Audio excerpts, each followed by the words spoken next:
Good morning. I'm sitting with Dr. Dormany, a food science teacher, and more importantly, the department chair of the Fresno State Food and Nutrition Department. How are you doing today? I'm doing great. It's great to talk to you, Michael. I appreciate your time. I did want to ask you a few questions. We're going to have a few general questions. We're going to have a few still general questions, but sciencey questions. Then we're going to have a few chemistry questions. Okay. So, starting with the general questions, was the original plan to always be a food science teacher? No, not at all. In fact, I was an undergrad at Cal Poly, and I was in the Introduction to Food Science course. And when I envisioned myself as a young person, I had a passion about working with food like at a lab bench. Interesting. And I thought that was dietetics or nutrition. Uh-huh. And then I had to take Introduction to Food Science, and I found out they're two totally different disciplines. That nutrition is more working with people and physiology and anatomy and metabolism and using food for wellness of the human body. Food science is more of the benchtop, working with food, understanding it at the molecular level. Understanding microorganisms, understanding physics and engineering so that you can control the environment, so you can take a raw commodity from the farm, raw agricultural commodity, and add value to it, right? And through processing and making sure that you don't kill anyone, because food is a really easy way to spread disease. And that also it tastes good, and also you're working for big food manufacturing companies, and so you have to have an eye on that profit margin as well. So that was awesome. Like, whoa, I want to be a food scientist. Not to put down dietetics, but that's not where my passion is. Mm-hmm. My passion is the understanding food. It does sound more interesting to me too, but I want to work with people like more from like a doctor's perspective. So for me, It is dietetics, but food science does sound more interesting to me. And I would say you should match your passion, right? Mm-hmm. And so you want to find out about these fields and then be like, oh, that is the one for me. So we're really about matching you to your passion in this department. I'm also scared of research though, so I think I'm going to shy away from food science. But as someone considering being a teacher myself, I do gotta know, is it enjoyable? Well, again, you have to match your passion. And so for me, being in the classroom, being in the laboratory, working with students is inspiring. It gives me energy. It makes me smile. The things that I have to do outside the classroom for the honor of being in the classroom and transforming young minds and learning from young minds, and the price I have to pay is the stuff that just bores me to tears, like the committee work and managing faculty and being department chairs. Like, really, I can do it and do it well, but it does not bring me joy and energy. It just absolutely robs me of joy. I'm sorry to hear that. Well, was there something in particular that led you to teaching college students specifically? I know there's not really too many food science classes at high school that I'm aware of, but there's probably still something there. Yeah, so you're going to ask me about chemistry, but I took enough chemistry as an undergrad, as a food science major, that I was allowed to apply to be in the Alpha Chi Sigma, which is the honorary chemistry fraternity nationwide. But you have to have enough semesters of chemistry, which I did. So I was the only food scientist in there. The rest were chemistry majors. And we had the idea, Dr. Phil Bailey, who was head of the chemistry department and then dean of science and math at Cal Poly. He's now retired, but there's buildings named after him. He and his wife really were great mentors. And he said, why don't you guys do a chemistry merit badge? And so we took it on, and we created 9 different stations. And so we had a couple of people at each station. Mine was the molecular modeling station. And we had 100 Boy Scouts come, and they went through these 9 stations all in one day. It was like an 8 or 9 hour day. But by the end of the day, they had a merit badge in chemistry. And oh my gosh, I was so excited by the end of that day, and so bone tired by the end of that day. But all of us went out and got tacos and beer after, and we were talking about it, and we were just like, that was the coolest thing ever. And so I really considered teaching at that age group, but in K through 12, there's not a lot of funding and freedom. And I was like, no, I want a little bit older at the university. And so that's when I started to look at graduate programs in food science, and the goal of teaching at the college level. Yeah, that makes sense to me. And you kind of talked about this next question somewhat, about the committees and different not so fun things you have to do, but about how many hours a week do you work? And I know that might have changed since you became the chairholder. Yeah. Right now it's about 60 hours a week. Being department chair, like if we have a 15 unit load, I get a 6 unit release for being chair. So that's what, like, if I worked a 40-hour week, it'd be like 16 hours a week. It takes so much more than 16 hours a week to do all the duties of a chair. So, yeah, it's a lot more. I think when I'm not chair, I work as many hours, but I'm in the laboratory and doing research and writing grants. Those things have kind of been on the back burner for me since I've been chair. So this is my last year. I'm not going to do another 4 years. So I'm looking forward to getting back in the lab and having a more your freedom. Robust. So I'll still work as much, but I'll be doing those things that bring me joy, not the, oh my God. Would you say, though, 60 hours is normal, though, for food science? Really, just in general, for teaching at a college level? I know it depends on, like, what kind of classes you teach, but... Yeah, the nice thing about being a college professor is there's flexibility, and that, I had 2 children that I raised, and so I was able to, I probably worked more like 50 hours at that time, but I could go to their soccer practice in the afternoon and be grading papers. That's awesome. Respect. Yeah, and then after I bathed them and they brushed their teeth and we did story time and they went to bed, I could, be writing lectures. So, it's a lot more flexible. So you just have to get the job done, and it's intense, but It sounds like a sacrifice. Like, honestly, I'm not sure if I'd be ready to do that. Yeah. I have 10 more years before I'm a parent. I do get headhunters calling me that offer me industry jobs, which pay 2 to 3 times as much as a university job. But I wouldn't have had that flexibility to be a good mom. One of my sons is on the spectrum, so when he was, in fact, they asked me to be department chair about 12 years ago, and I'm like, I cannot volunteer that much time to the university when I'm still raising children, and one of my sons needs a lot of time to reach his full potential, which he graduated high school on time. It was so worth it. But if I worked in industry, I'd get paid a lot more money, but I wouldn't have the flexibility that I do now to do life, So now that my kids are grown, I decided I'd throw my hat in the ring to become chair, and I got elected, and I'm serving my department, giving back, and I'm kind of a servant leader, and so I thought, it's my turn to be chair, and I'll do it for 4 years, and I respect it very much. We are going to move on to our science questions, but I'm going to take a brief intermission. I want to make sure I'm recording. Okay. I am recording.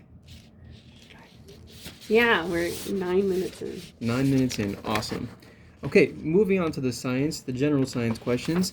First question is, which science is the most involved with food science? Um, Really, it's three equal parts.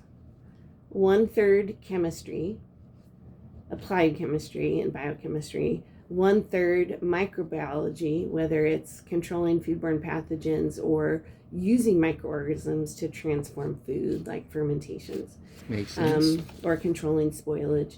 And then the third is engineering. So our students have to take one semester of calculus. It used to be two, but the accreditation standards changed a little bit. They have to take physics before they even get to the food engineering classes, where we use chemistry and microbiology and physics to safely transform a raw commodity to something that's shelf stable. There's some other sciences involved, heavy on the stat, so we will make sure that the food that we make is acceptable to consumers. And so we do sensory testing, which is using humans instead of like a pH meter or refractometer, doing it a couple times, getting an average. When you're using the human olfactory, which is like the olfactory nerve is like a really, really powerful gas chromatograph. Mm-hmm. But from human to human to human, there's such variability in what they can detect. So we have to run panels and do it like 30 times, 30 different humans in order to get data that shows, oh, we got to tweak this, or this is acceptable, or the texture isn't right, or and get back to the science of tweaking those things. So it's really three things interwoven together. The chemistry, like the pH control, will change the physical nature. It also will inhibit bacterial growth, and so we need to know all that. And then the physics of it, like the pressure that you put it under and the temperature, or if you're freezing or dehydrating, all of that it just all works together. Gotcha. Now, I will say, does physics, I kind of seems like a silly question, but do physics, they obviously play a role in the food development part of it, but as far as like the food itself, is there like a lot of physics involved with understanding food? If that makes sense. Yeah. I think that physics gets involved when the physical nature of the food is changing because of whatever you're doing to it, right? Interesting. So there's some of that, but most of the physics involved is the environment that the food's going to be in to make this change in physical, chemical, and microbiological changes, right? So Makes whether sense. that's like building a huge pressure chamber where we can kick up the temperature really high and put cans in there of food so that we can call it pasteurization because it's full commercial sterilization. But yeah, canned foods, we can like go up and down really quickly and have high quality without making it all mushy, but also getting the kill that we need in the microorganisms and making it shelf stable. So there's a lot of physics involved in the equipment that we design and use to transfer energy in or out. Like milk pasteurization, we have to keep it cold, but then we have to bring it up to really high temperatures quickly so it doesn't taste cooked, right? And then we bring the temperature down again. So there's just a lot of physics involved in those temperature changes and pressure changes that occur. Gotcha. Yeah.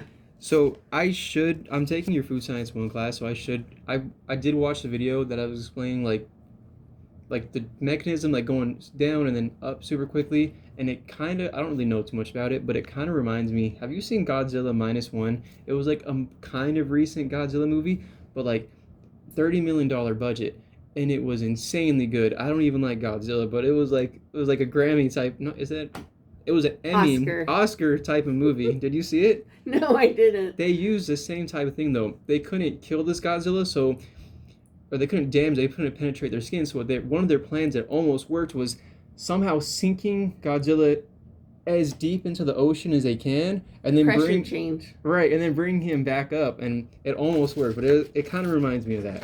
Yeah, well, when people are scuba diving, for instance, if you don't manage those pressure changes due to depth, right, you can get very sick or die. Yeah. And they have to put them in a hyperbaric chamber in order to help them recover. But yeah, totally.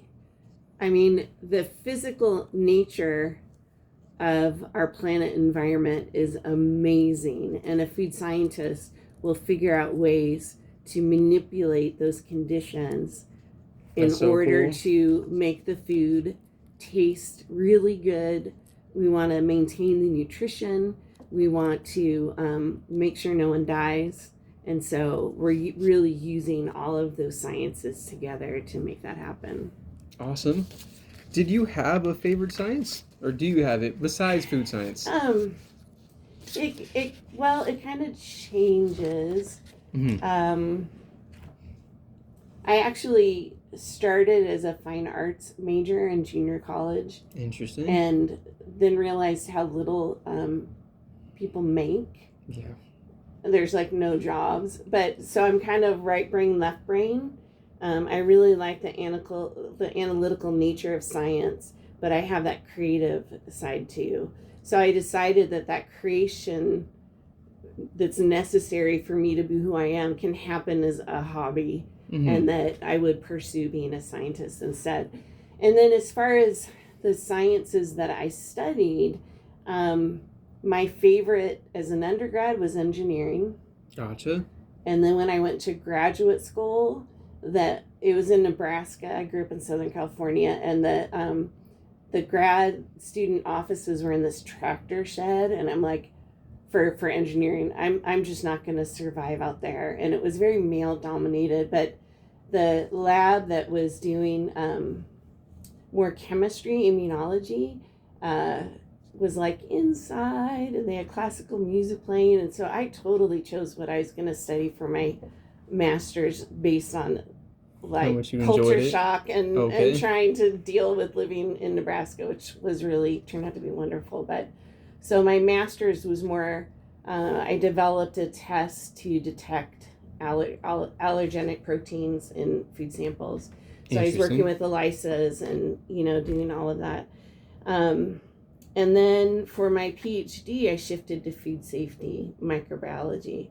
So I also kept in the back of my mind that there's only 4 food science programs in California.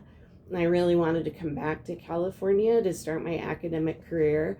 So I thought, okay, if I have broader training, then it's more likely I'll get selected to be a professor. And so when I first came here, I was teaching food microbiology, food chemistry, food analysis, which is like analytical chem, dairy processing, introduction to food science. So I really had to, as we developed the program and got it accredited, it really served me well to have expertise in broad areas. But that makes sense to me. Yeah. I will say, on the note of art school, I have a very creative side to me as well, but it feels like it would be I feel like my creative side would be hurt if I pursue something like art school, because now it's not on my freedom. I'm like forcing my creativity with deadlines, and I'm not sure. Some people can do it. I don't think I'd be able to do that. Yeah. I totally agree with that. The other thing that I didn't consider is like K through 12, you always feel like the best artist in the class, and everyone's like, oh, let's have Michael do this part because he's really good at drawing. Mm-hmm. When you choose to take a collegiate level art class, you're like one of many people that were the best in their class. And all of a sudden, it's just not this thing that you're a rock star at. It's drudgery and practice and studying and working your craft to improve. Like anything, you have to really put the hours in. But yeah, it wasn't quite as instantly gratifying. As you thought it would be. Yeah, because I was just average all of a sudden. Ah, You not know? great. Uh-huh. So, you didn't really mention psychology. Did you take any psychology classes? Um, so so developing a food product from ideation to full production does involve psychology. However, we are limited to 120 units Mm-hmm. in the CSU, and then we also have to hit all of these markers for accreditation. Right. So I think a food scientist, especially if they're going to go into the product development side, they would do very well in understanding psychology, and so maybe like work that into their general education classes if they're thinking of going to that area. But we cannot fit another thing into what we do. That makes sense. One of the areas that I've developed a class because the food industry is using AI Mm-hmm. in product development, because it takes that ideation to full production and in stores. It's like 1/10 of the time that if you did it without AI. And so the companies that are using AI, not to have AI do the job, the humans are the ones inputting the information, but because AI can really take huge data sets and then make conclusions, it just makes that a lot faster. So that's not required by our accrediting agency. I think maybe in 10 years it will be. So I'm kind of getting ahead of the curve. So yeah, That's psychology awesome. would be awesome, and I'm sure we'll talk about it in that class. But you know, But also, it's like, even if you were able to make room for like one, at that point, just one single introductory psychology class is so basic, you're not really going to be able to apply much of it anyway, so it almost kind of seems like a yeah, waste. I think for someone working with humans, Mm-hmm. like on the nutrition dietetic side, Mm-hmm. critical, and so it is a requirement for those. Gotcha. For food science, yeah, not so much. Gotcha. Moving on to the chemistry questions. Did your college, we kind of actually already discussed this. We do know, did your college journey have you take any chemistry classes? Oh yeah, Yeah. ton of chemistry. In fact, at Fresno State, our students are 5 units short of a minor in chemistry. That's awesome. And so if I can encourage students early enough to kind of plan it, they a lot of our students get minors in chemistry. And what they do is they add analytical chemistry for 4 units, because they're also taking food analysis. Mm-hmm. And those, actually, my the father of my children taught at Fresno State both those classes the same semester, and he's like, you would not believe how similar they are. That's Except awesome. you guys work with food, so it's more interesting. But so they take that, and then there's a 2-unit organic lab. Mm-hmm. And I so, know about that. Yeah, so they take that, and then they get the minor in chemistry. Awesome. I need to talk to the chemistry department about their students getting a minor in food science, because it would really broaden their job opportunities. That's true. Yeah. There's not enough trained food scientists on the food supply, and they're desperate for trained food scientists. So sometimes they'll hire like a microbiologist or biologist or chemist, Mm-hmm. And get one of the 3 legs of food science. And if they had a minor in food science, because they already have all the chemistry, it'd be very easy for them to do. Really off topic, but one of the students in Professor Lightfoot's class is a criminology major with a minor in food. I don't know if it's food science or like food technology, but I think that's so cool to me. Super random. We had a this is probably 15 years ago. We had a double major in criminology and food science, and she works for the FDA as an inspector. And she said, Interesting. I'm following food law, right? So if Mhm. you look at the CFR, the Code of Federal Regulations, there's this thick part on federal law of food. And so she goes in and makes sure that companies are doing what they are supposed to do to protect human health. But she said I use the food science way more than I do the law. Mhm. But that combination is really cool. Yeah, it seems super specific though. Yeah. Yeah, that's awesome though. Yeah. Did you struggle with chemistry? I definitely struggled with chemistry. It's gotten easier the past semester. I feel like I'm finally really putting everything together, but a little bit late now. Okay, so I did not take chemistry in high school. Mm. And so the first time I took it was in college. And I really had this mental barrier because I'm like, oh, chemistry's hard. I'm going to suck at it. And what I tell students, it's kind of like learning Greek. Okay. Right? The first thing you do is learn the Greek alphabet. So that's kind of general chemistry, right? We learn the periodic tables and the valence electrons and how they fit together, blah, blah, blah, blah. Right?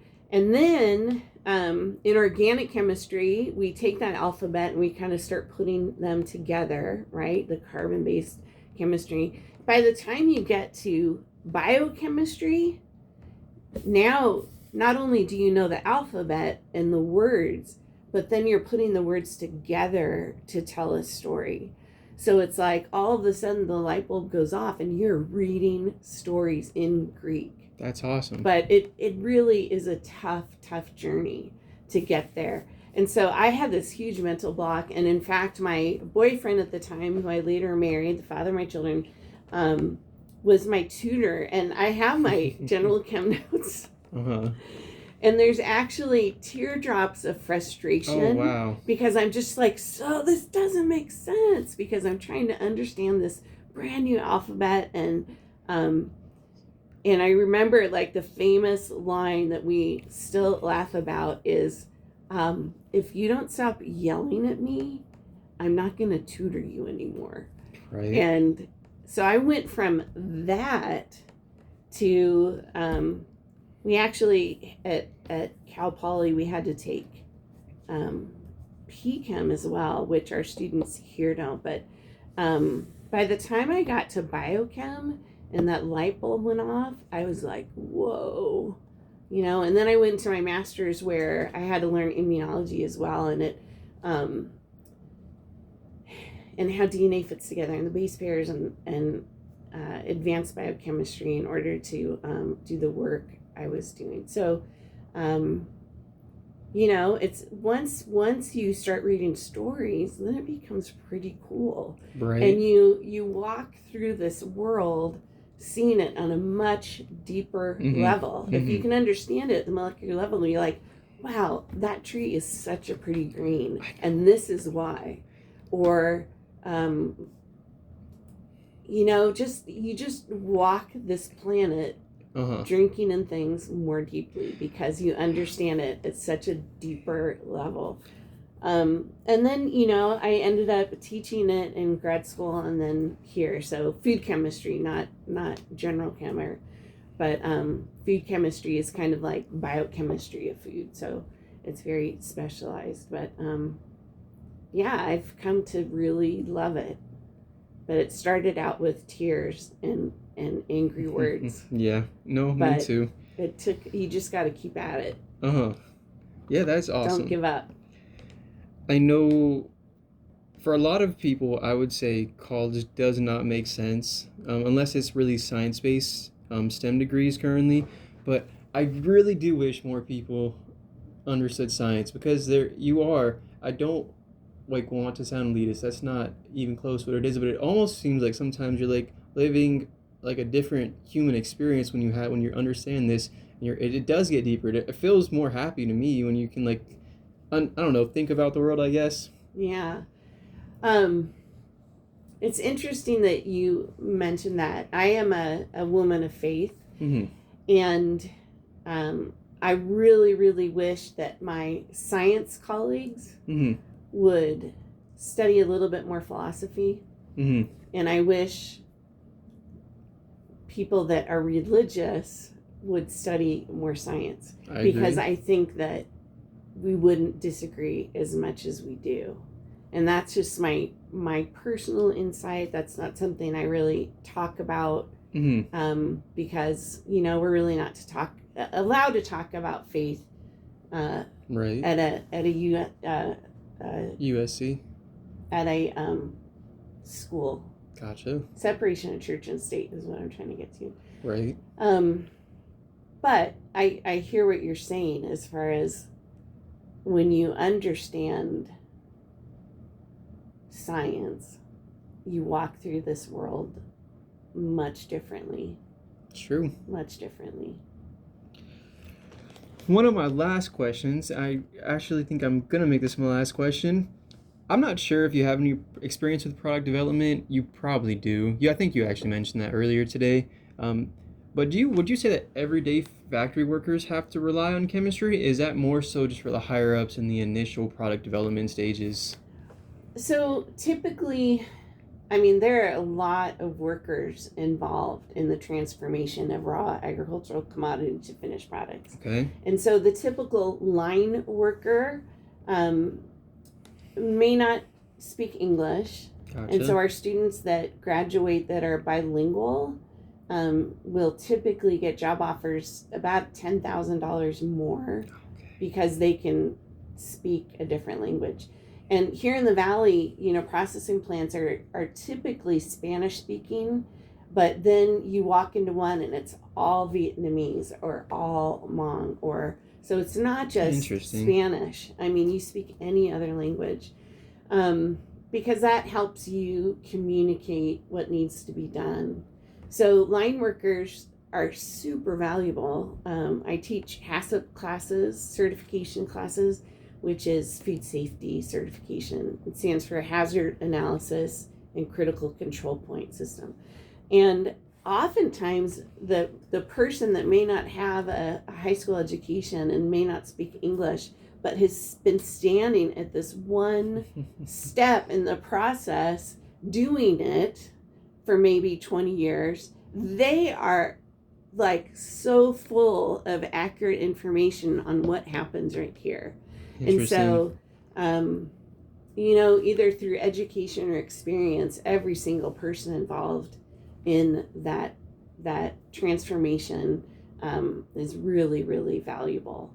In 2001, Purdue and the USDA did a study looking at the food supply, and they said in 5 to 10 years, the food supply will not have enough trained food scientists and plant scientists to keep it safe.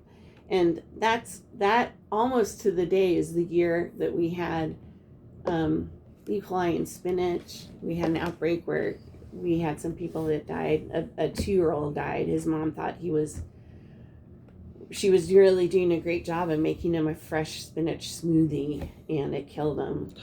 So it has come to pass. There are not enough trained food scientists. So companies will strategically place them so that they can have more influence over the line. So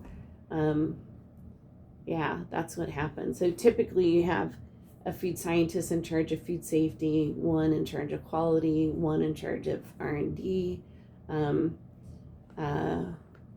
then a couple on production, especially like those that love engineering. So they're making sure the equipment is functioning and doing what it's supposed to as far as pressure and temperature. So yeah, we need more food scientists in the world. Agreed. That is all the questions I have. I appreciate your time. It was a fun talk. It was a fun talk. I appreciate it. Absolutely. It reminds me why I'm here. Awesome. Really? Yeah. And what's fun about teaching, and I can't wait to get back to it. One more year? Teaching and research. I'm done in May. Okay, it's 2 more semesters. Well, this one and the next one. Yeah. All right, basically 1 more semester at this point. We kind of handed off in the middle of summer. Mm-hmm. But yeah. Gotcha. So excited. That's awesome. Well, I'll probably see you in the classroom then. Yeah, I hope so. See ya.